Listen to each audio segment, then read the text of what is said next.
Hello there, ladies and gentlemen. I wanted to just make a very short little video right now because I just kind of wanted to say this while it was on my mind. The war, and I used to strictly call this the invasion, but it's really more of the war between Russia and Ukraine.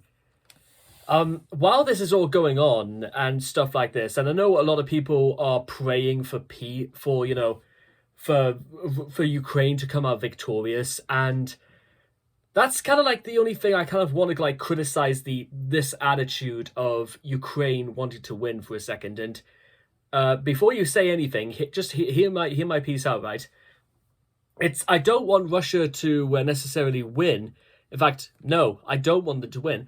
But one thing I have never heard all throughout all of this chaos is not, I hope that Putin will retrieve his forces, and both he and Zelensky will actually try and make things right.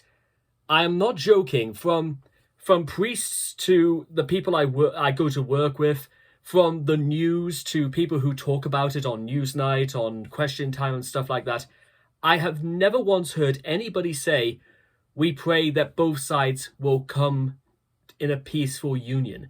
I've never once heard anybody say that. And I think this is a problem because as a Roman Catholic, I have a I have an obligation, ladies and gentlemen, and I learned this from when the former Bishop Seamus visited my church back in 2017, and he said that we have to behave like Catholics in church and outside of church.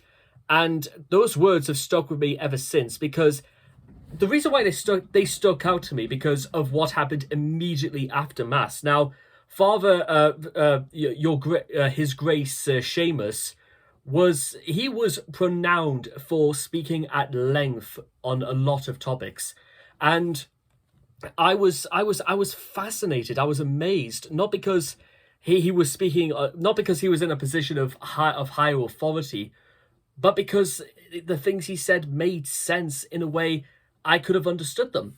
And these things are incredibly important because the way things are phrased, people will pick up on things, especially if they make sense.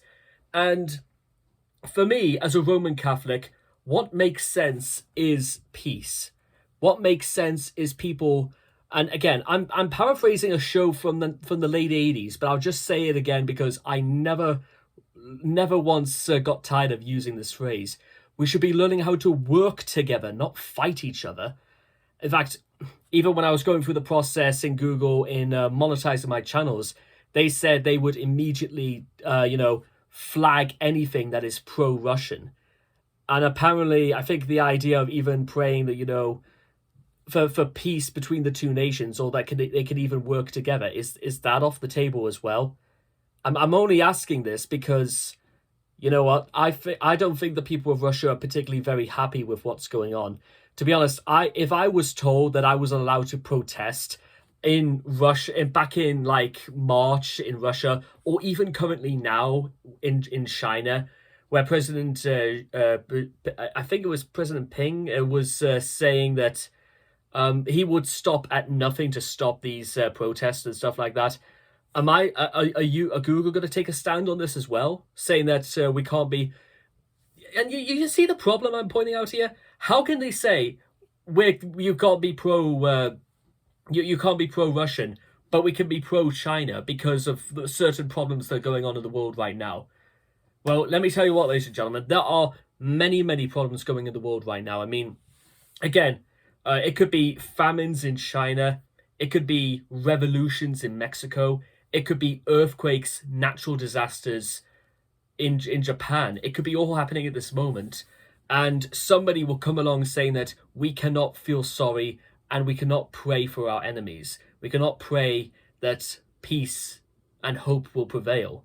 Well, as a Catholic, ladies and gentlemen, and as a Roman Catholic, and as one of my principles, one of my commandments, if you will, the second from the top is quite simple. You have got to have your say.